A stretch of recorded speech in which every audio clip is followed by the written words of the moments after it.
أعوذ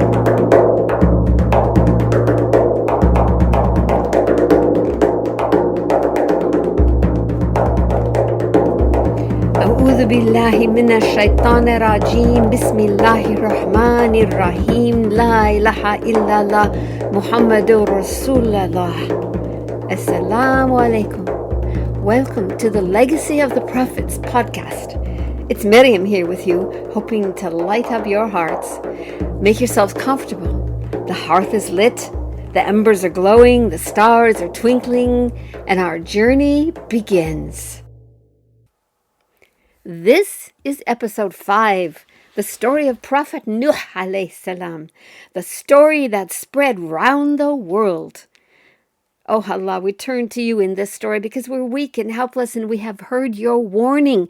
This is not a tale of the ancients, and we believe you. It's a true story, one that really happened.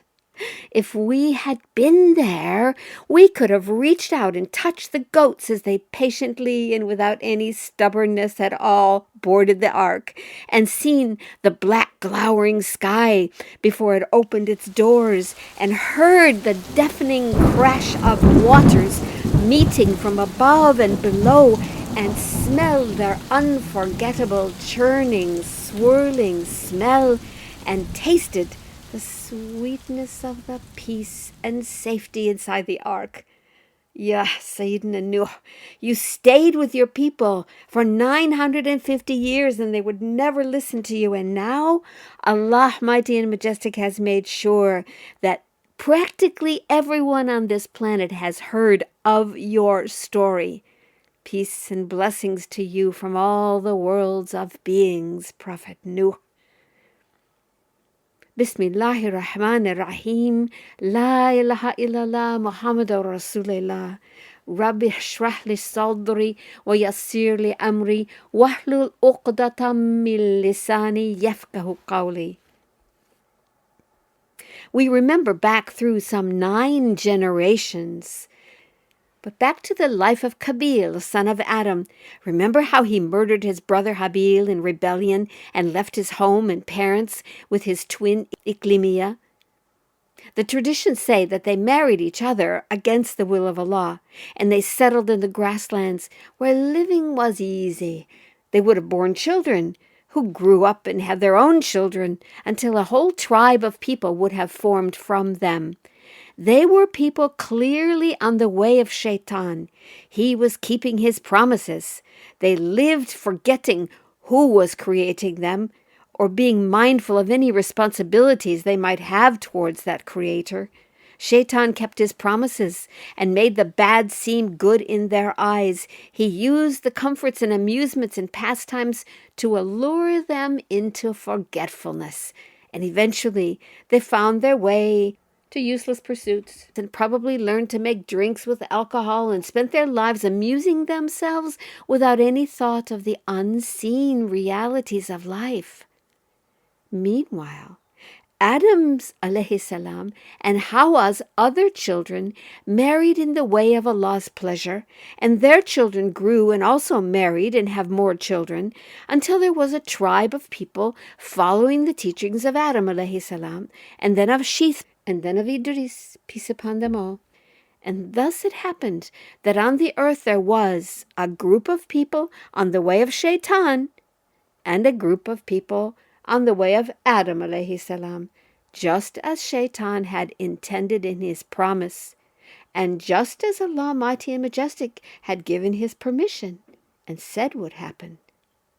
Through the generations, people from the community of Adam aleyhisalam on the mountain, so to speak, would wander down to visit the grasslands and become enamored of the beautiful women and impressed by the easy life and all the enjoyments, and they would end up wanting to stay there. It's said by some that by the time of Nuh, 9 generations later, he and his father Lamech were the only 2 people left living on top of the mountain. The ones below had rejected the advice of their cousins like Sheth or Idris or other wise men who tried to warn them about the dangers of their ways. Soon they had other gods. Allah Mighty and Majestic tells us in Surah Nuh what their names were. They were Wad, Suwa, Yaghouth, Ya'uq, and Nasr. We don't have any other clear information about them from the Quran or the Hadith, but tradition tells us that Wad was a celebration of manly power and strength, and Suwa was a celebration of the beauty of women, and Ya'uth of brute strength, and Ya'uq of swiftness, and Nasr or sharp insight. It is said that these gods resurfaced again after the flood and were even mentioned with these same names thousands of years later among the Quraysh in the lifetime of Muhammad. May Allah bless him and give him peace. Can you imagine? So, might it not be to our advantage to stop for a moment and consider how these things might be affecting us still today? After all, Shaitan made his promises to distract and pull us away all the way until the day of judgment. Can we ever be careful enough? So, what gods are people worshiping today? Well, first, what is worshiping? Worshipping is to honor something and consider it a divine being or a supernatural power that can actually make things different for us. We might make this mistake even though we know that it is only Allah Mighty and Majestic who can make things different for us. We don't hear the names Wad, Suwa, Yaghouth, Ya'uq, or Nasr today, but we certainly do see lots of people worshiping manly strength, right? They are sure that if manly strength is present, then surely everything will work out the way we want it. And they think that if it's not present, then things cannot work out well. And it's the same for feminine beauty. Well, look at the fashion industry. And brute strength. And speed. And maybe the trickiest and the newest of all, sharp insight. How many times do we think, if I study really hard and learn everything really carefully and get to know lots and lots of stuff and have access to AI and ChatGPT, then I can get whatever I need or want? And from there, it's pretty easy for Shaitan to get us to start forgetting Allah. This is why we need Allah to protect and preserve us from the tricks of Shaitan. This is why, for love of us, that He has sent 124,000 prophets. And the last prophet, Muhammad, may Allah bless him and give him peace. Stop for a moment. And remember the time when Muhammad, may Allah bless him and give him peace, led all of those prophets in the Salat in Jerusalem on his night journey. Allah Mighty and Majestic tells us in the glorious Quran in Surah Nuh, إنا أرسلنا نوحا إلى قومه أن أنذر قومك من قبل أن يأتيهم عذاب أليم.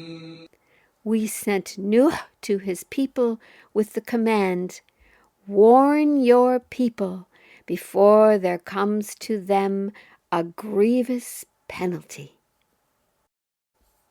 And it's interesting to note that Nuh aleyhisalam is the first prophet that Allah Mighty and Majestic sent to warn a particular people.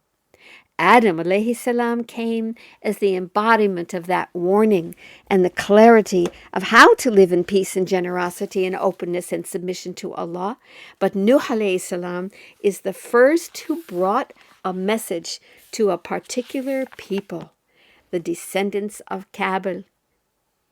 Then Sayidina Nuh said, "O my people, I am to you a warner, clear and open, that you should worship Allah and fear Him and obey me." so Allah may forgive you your sins and give you respite for a stated term. For when the term given by Allah is accomplished, it cannot be put forward. If only you knew. Ah, Nuh. We see you're wandering in your mind. Oh, my people, there's no wandering in my mind. Quite the contrary. I'm a messenger from the Lord and cherisher of the worlds. I'm bringing you sincere advice, fulfilling the duties of the mission Allah has entrusted to me. I know from Allah something you do not know. Well, you're no more than a man like ourselves. You want to assert your superiority over us. If Allah had wished to send messengers, He could have sent down angels. We've never heard of anything like this among our ancestors of old. Well, these men were rich and powerful because the weaker ones believed their success was tied to the success and favor of the rich. These men didn't want anything to change. They didn't want to lose their power. They didn't want people to turn to Allah instead of buying their needs from them. Oh, my people, worship Allah. You have no other God but Him. I fear for you the punishment of a dreadful day. Come on, Nuh. You're a liar. Nobody's ever spoken to us like that before. Ask forgiveness from your Lord, for He is oft forgiving. He will open the sky upon you and send you its rain in goodly measure. We have all the rain we need, Nuh. He will increase you in wealth and sons. We're already wealthy, Nuh.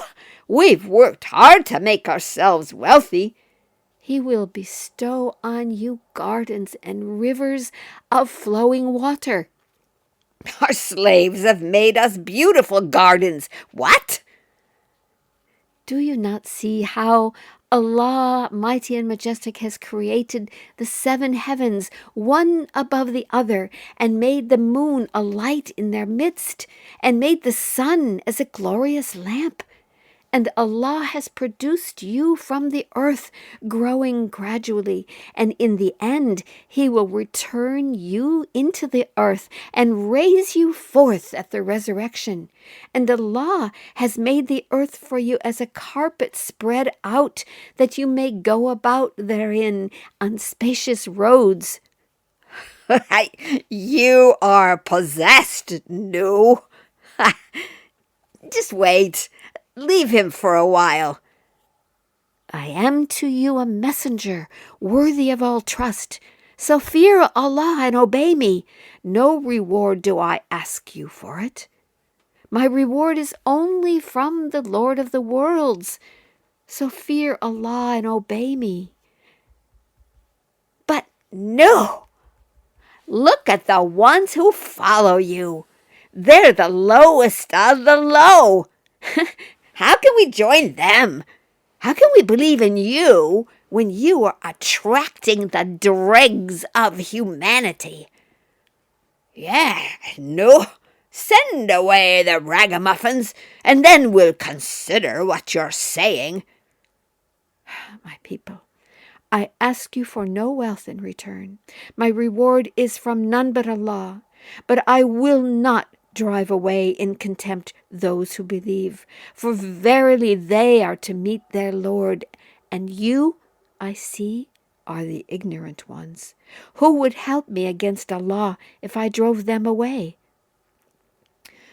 No, you fought with us long and long. Bring what you say is this great punishment, if you're telling the truth. Truly Allah will bring it on you, if He wills, and you will not be able to do anything about it. As much as I desire to give you good counsel, it will do you no good. If Allah wishes to lead you astray, He is your Lord, and to Him will you return. Well, Sayidina Nuh was a patient man. When he saw his people were not willing to listen, he thought perhaps their children would grow up with softer hearts. But alas, he was mistaken. The next generation was even more closed off. Ah, Nuh, how patiently you bore all their insults, their abuses. You called upon your Lord. You remembered your Lord. You said, "My Lord, support me, because they've denied me." You never stopped giving the message. Peace be upon you, Sayidina Nuh, from all the worlds of beings. Oh, my people, if you're disgusted with me and the message I'm bringing to you, I can only trust in Allah. My job is to deliver the message, and as for what you do, it's between you and Allah. So decide what you will do against me, and don't hesitate, and call upon your statues to help you. But if you turn away from me, remember that I have asked no reward from you. I await my reward from Allah, for I have been made to be among those who surrender themselves to Him. We aren't listening, Nuh. Save your breath. And they stuck their fingers in their ears, can you imagine? And covered their heads with their cloaks. And these are not my details to make it an exciting story. This is specifically from the Quran. And Sayidina Nuh persisted still. He's making all this up. No, indeed, I'm not making it all up. It's Allah's own truth. You may be interested in lies and tales, but I certainly am not. And in the end, He will return you into the earth and raise you forth again at the resurrection. What? Raise us from the dead? That's truly crazy. We reject you, Nuh, and everything you're saying. You outlawed in our land. No one can speak to you. No one can listen to you. You are finished among us. But still, Sayidina Nuh refused to leave the trust had given him by Allah. No, if you don't stop, we will stone you. Well, it is said they did stone him, and more. It is said they would beat him senseless and leave him for dead, and that he would revive and begin all over again, relating to them the trust Allah Mighty and Majestic had given him to convey. Peace and blessings be upon him. Allah Mighty and Majestic tells us He stayed among them with that trust for 1,000 years less 50 years. And then the day came when He saw He could do no more. Allah Mighty and Majestic tells us in the Quran in Surah As-Saffat, Ayat 75, in the days of old, Nuh cried to us, and we are the best to hear prayer. And then in Surah Al-Qamar, Allah Mighty and Majestic tells us that Nuh aleyhisalam said, "Oh Lord, I am one overcome. Do help me. I've called to my people night and day, but my call only increases their flight from the right. And every time I have called to them, that you might forgive them, they have only thrust their fingers into their ears, covered themselves up with their garments, grown obstinate, and given themselves up to arrogance. So I've called to them aloud.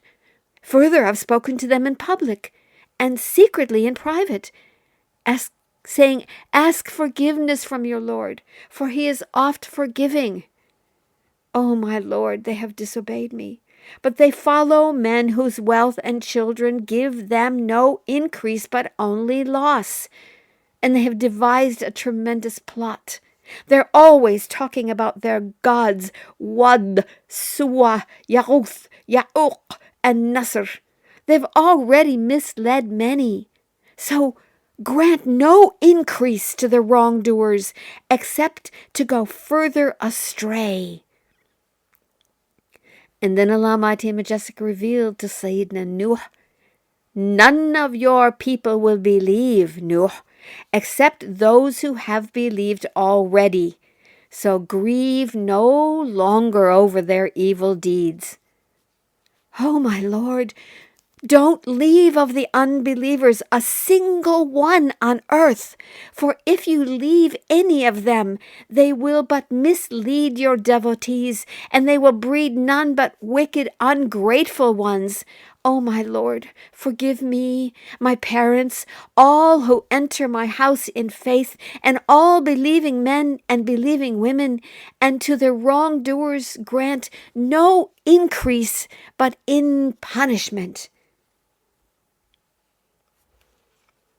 Well, come back for the next episode and learned what Allah, mighty and majestic, had to say in response to this dua.